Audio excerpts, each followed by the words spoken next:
makes the notion of retribution incoherent. That's another lecture. But the Tannehills seem to alternate between praising voluntary cooperation in terms that I find very attractive, emphasizing the value of free peoples working together to accomplish their goals on the basis of persuasion rather than the basis of force. That's wonderful stuff. Then they go on to argue for specific moral positions about which I'm doubtful. That's just going to be part of the conversation we have during the course of the quarter. So for instance, I agree that some rights are alienable, okay? So if I steal $100 from you, you have every right to take $100 from me. In addition, I would say, to a further amount that's needed to compensate me for the cost of recovering the $100 and for any reasonably foreseeable losses resulting from my not having the $100, okay? So I forfeit my right to the money in question when I rob you, okay? I have no title to this money that I take from you at gunpoint. But I don't think I ever forfeit my right not to be purposefully attacked, okay?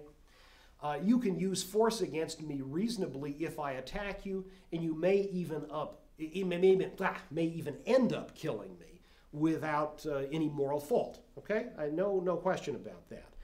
When you use force reasonably to defend yourself, sometimes that may result in serious harm or death to the attacker. But I think that's very different from saying that you're entitled to treat my death as the purpose of your action or to achieve some goal by means of my death, okay? Harm to me may quite reasonably, I think, be a foreseen but unintended side effect or a byproduct of defending yourself against my attack, but to make killing me your purpose would be to deny the real value of life. So even if I'm an attacker, I think, that doesn't mean that my life is somehow forfeit, okay? It doesn't mean that my life stops being valuable. It just means that you may well be able to do something that has, in point of fact, the consequence of leading to my death in the course of defending yourself against me. I have no burden to argue against the reasonableness of self-defense, but I want to argue that the way to think about self-defense is not as a matter of using force on someone who has forfeited the right to life. Rather, I think the point is that when someone attacks me, I can reasonably respond to that, not for the purpose of killing the person, but maybe nonetheless, in some circumstances, that person's death is a byproduct of my attempt to stop this unjust attack. The Tannehill's basic argument seems to be that we should affirm rights because we affirm the value of life. Now, I should stop here for a brief comment on what the Tannehills mean by rights. People mean different things when they talk about rights. When they use the word rights, sometimes if I say I have a right to do this, what I mean is there's nothing wrong with my doing it. Or they mean you have a duty to let me do this. The Tannehills mean something rather more specific, and it's important to recognize what they mean. They mean that nobody can use force to interfere with an interest that is protected by a right, okay? So if I have a right to life, what that means is nobody can use force against my life. If I have a right to my property, that means nobody may forcibly remove my property. It doesn't mean, this is important to emphasize, to say that I have a right doesn't mean that whatever I do with that right is morally appropriate. Okay, this is really crucial. To say that I have a right, in the sense in which the term is being used by the Tannehills, is not to say that what I am doing is necessarily morally appropriate just because I have a right to do it. All the right claim means is that I may not reasonably be interfered with by somebody using force. Okay? So, while the Tannehills have this very, I think, thin ethic of life promotion that they articulate here, it's easy to imagine a whole range of other ethical positions, all of which might be compatible with this basic idea that there is a sphere of activity and operation and existence that can't be interfered with by force, but within which people may well do lots of bad things, okay? So take an obvious example. People very often make promises, quite serious promises, notably in marriage, of sexual fidelity to each other. And most people don't like to be cheated on and deeply resent it when folks cheat on them. When folks engage in promise breaking in this area, those to whom they've made the promises are often quite deeply hurt, quite deeply offended.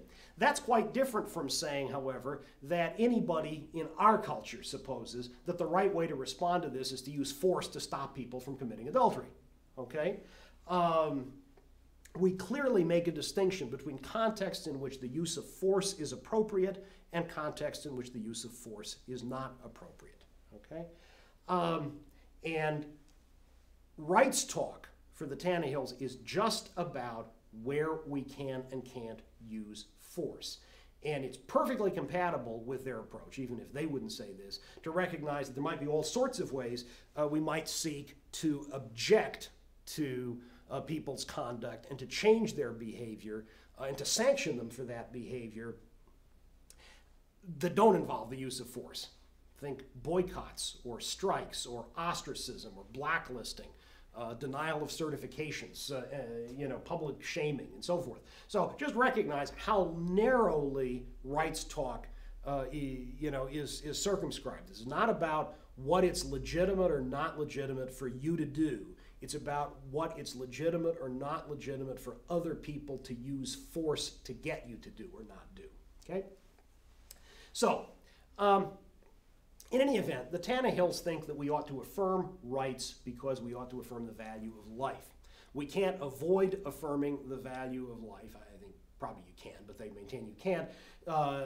You'd be wrong to, but you can psychologically. So we need to affirm the value of whatever is required to protect our ability to realize this value of life. Okay? So they've got then a kind of a theory of rights as what's required to make at minimum the living of a human life possible. In the course of talking about this, they offer a fairly odd definition of altruism. Now, I think as most people use this term, it really just means the view that in my moral deliberation, the interests of other moral subjects have independent weight.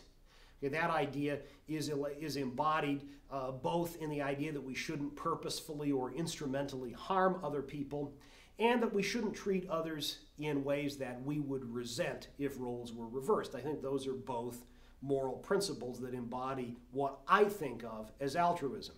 But the Tannehills tend to want to use altruism as if it meant the view that our own interests don't have any weight, shouldn't have any weight in our deliberations, and I think that's just false.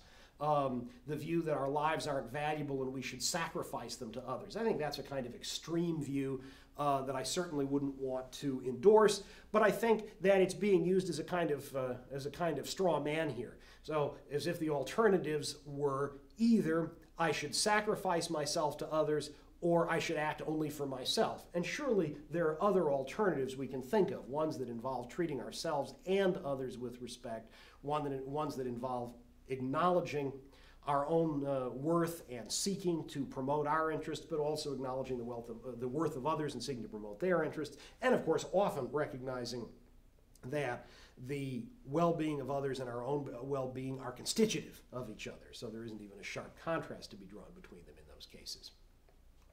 So I think it's important to recognize that what the Tannehills mean by altruism isn't what everybody means, and that when they talk about altruism in a way that makes it sound like a silly notion, it's crucial to recognize that that's not the only way of thinking about an ethic that takes the interests of other people into account.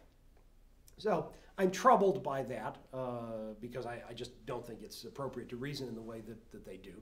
But the basic idea that they're concerned with here, the idea that we need, and we have good reason to want, a society in which everyone is free and nobody rules anybody else. That basic idea doesn't depend on the Tannehills' moral theory. So as long as we agree with them that each individual is inherently valuable, that nobody should be a slave, then we can learn from them even if we're doubtful about their understanding of ethics. I believe that we have every reason to do so. We should learn from them because of their thoughtful and their creative investigation into the dynamics of a genuinely cooperative society, one that ought to evoke, I think, genuine appreciation from anyone who values peaceful, non-hierarchical social relations. That's what we're about here. That's what we're interested in at the Center for a Stateless Society. That's what we're interested in the course of this certificate program. What's the rational foundation? What are the various rational foundations of support for that kind of society? How can we get there? What would it look like? We'll continue that conversation with each other and with the Tannehills during our next class session.